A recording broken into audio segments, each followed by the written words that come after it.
लोकसभा चुनाव के लिए उत्तर प्रदेश में भारतीय जनता पार्टी के उम्मीदवारों की लिस्ट को लेकर राष्ट्र राजधानी दिल्ली स्थित तो भारतीय जनता पार्टी के मुख्यालय में आज बैठक होगी। इस बैठक में उत्तर प्रदेश के मुख्यमंत्री योगी आदित्यनाथ, डिप्टी सीएम ब्रजेश पाठक और उप मुख्यमंत्री केशव प्रसाद मौर्य भी मौजूद रहेंगे। बता दें, यूपी की 80 सीटों में से 51 पर बीजेपी अभी तक उम्मीदवारों का ऐलान कर चुकी है, जिस पर बात करते हुए मंत्री ओपी राजभर ने जानकारी दी है और राहुल गांधी पर जमकर निशाना साधा। आप भी सुनिए। कि भारतीय जनता पार्टी अपनी बैठक कर रही है। बैठक में अपने जो शेष प्रत्याशी हैं उनका चयन करना है, अपना कर रहे हैं।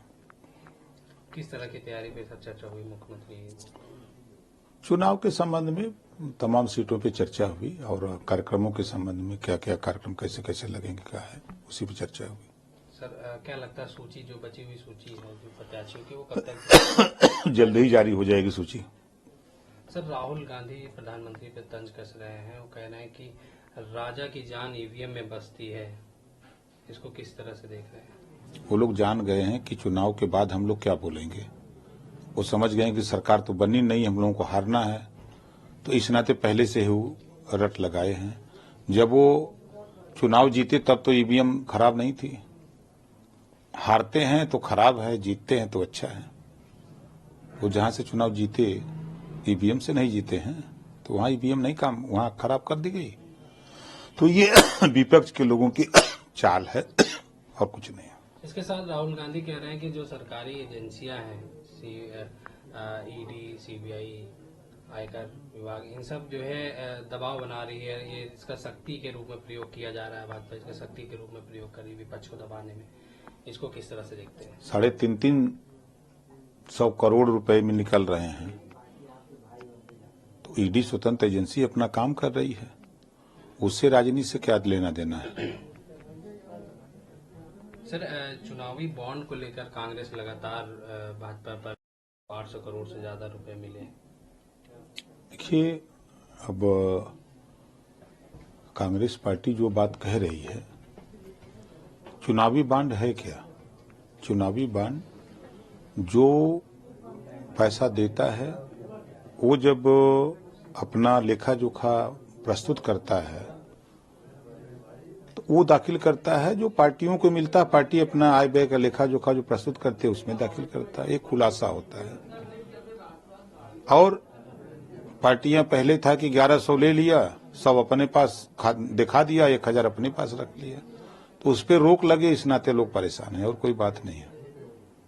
सर, प्रधानमंत्री नरेंद्र मोदी कहते हैं कि ये संयोग देखिए कि इस बार चुनाव के नतीजे 4 जून को आने वाले हैं और पूरा देश कह रहा है कि 400 के पार। सही कह रहे हैं, 4 जून 400 पार तो पहले बता दिए, जब चुनाव आयोग का जिस दिन हुआ उसी दिन प्रधानमंत्री जी सही कह रहे हैं। जनता कह रही है, हम लोग क्या करें।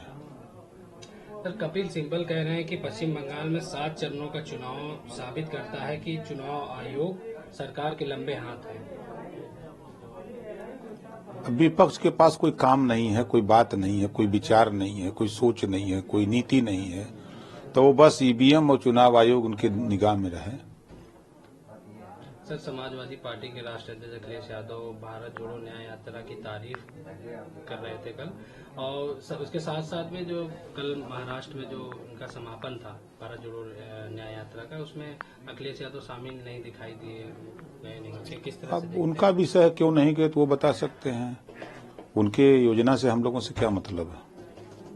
इंडिया गठबंधन को आप किस तरह से देखते हैं लोकसभा चुनाव? कोई मतलब नहीं है, कहीं लड़ाई नहीं है। रिजल्ट आएगा, आप देखिएगा 4 जून को 400 पार, इंडिया गठबंधन सब गंगा उस पार। समाजवादी पार्टी के राष्ट्रीय अध्यक्ष अखिलेश यादव कह रहे हैं कि पीटीए भारी पड़ेगा एनडीए पे। तो वो तो काहे दिक्कत है, 4 जून आ ही रहा है नजदीक, अब तो ऐलान हो ही गया है, तो टाइम आ ही रहा है। 4 जून को देख लेंगे, सब लोग देखेंगे, पूरा देश पूरी दुनिया देखेगी। जदयू नेता खालिद अनवर कहते हैं कि बिहार में सीए लागू नहीं होगा, सीएनआरसी लागू नहीं होगा। वो पूरे देश के लिए लागू हुआ है, प्रदेश सरकार से कोई मतलब ताल्लुकात नहीं है। जो सीए लागू हुआ है वो पूरे देश के लिए लागू हुआ है। जो एनआरसी की बात कर रहे हैं उस पर कोई चर्चा नहीं है। ब्यूरो रिपोर्ट, इंडिया पब्लिक खबर। फिलहाल के लिए इस खबर में बस इतना ही। देश और दुनिया की ऐसी ही तमाम बड़ी खबरों के लिए हमारे YouTube चैनल को सब्सक्राइब करें और बने रहें इंडिया पब्लिक खबर के साथ।